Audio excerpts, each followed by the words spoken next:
Ал құрметті әріптестер, қош келдіңіздер. Енді біз бірінші сабағымызды бастамастан бұрын орнымыздан тұрайық. Жаңалықтан қорқасыз ба? Жан-жағымызда қамтып келе жатқан жаңалықтан. Ешқандай қорқыныш жоқ.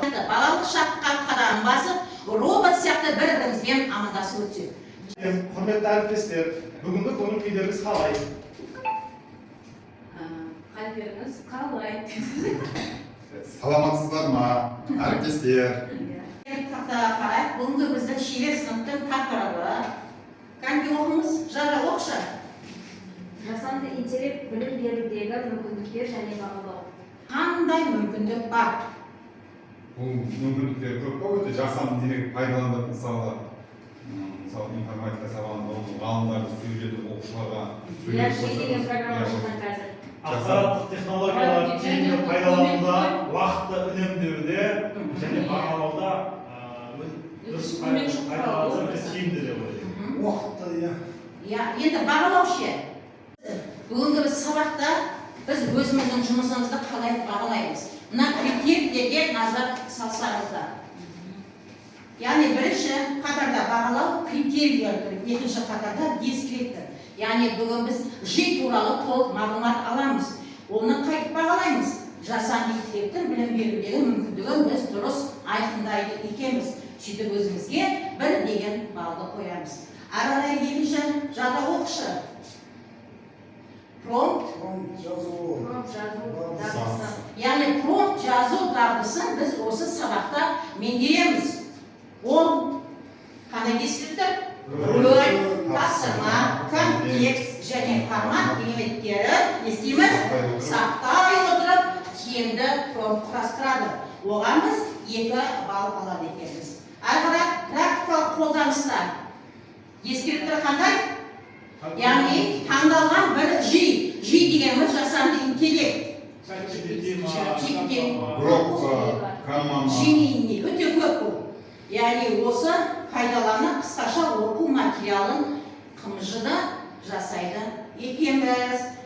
Енді бағалауды жоспарлау. Оның дескрипторы жасанды интеллект көмегімен не істейді екенбіз? Әріптестер, менің қолымда қандай тапсырма тұр деп ойлайсыздар? Мен 2 топқа 2 жұмысты беремін. Тақырып қойыңыздар да кейін құндылық. Қандай құндылық қамтылған? Қазір баға бересіздер.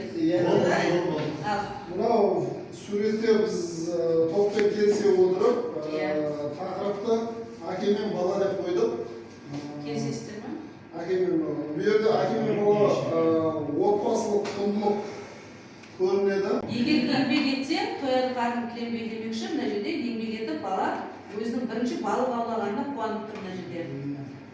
Енді мен бәрі дұрыс келсем бұл топпен бір нәрсе қосып өтетінім, бұл жерде ата мұралық құндылық, атаның кәсібі балаға қалып барады. Ол қалай қалады? Сол әкесінің қасында жүріп үйренеді. Ата кәсіп көрініп тұр.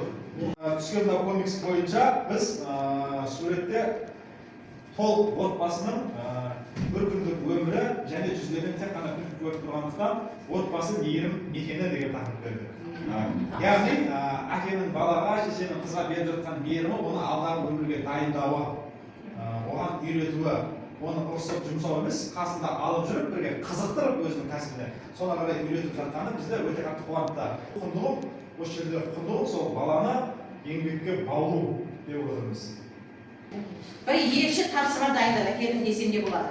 Яғни бүгінгі сабаққа кері байланыс тапсырмасын сіздер ұсынасыздар. Біз жасанды интеллекттің қандай пайдалары бар екенін, мұғалімнің сабағын қаншалықты жеңілдетеді, уақытын қалай үнемдейді, бағалауда оқушылардың тақырыпты меңгеруін де бағалауға да тиімді екенін түсіндік.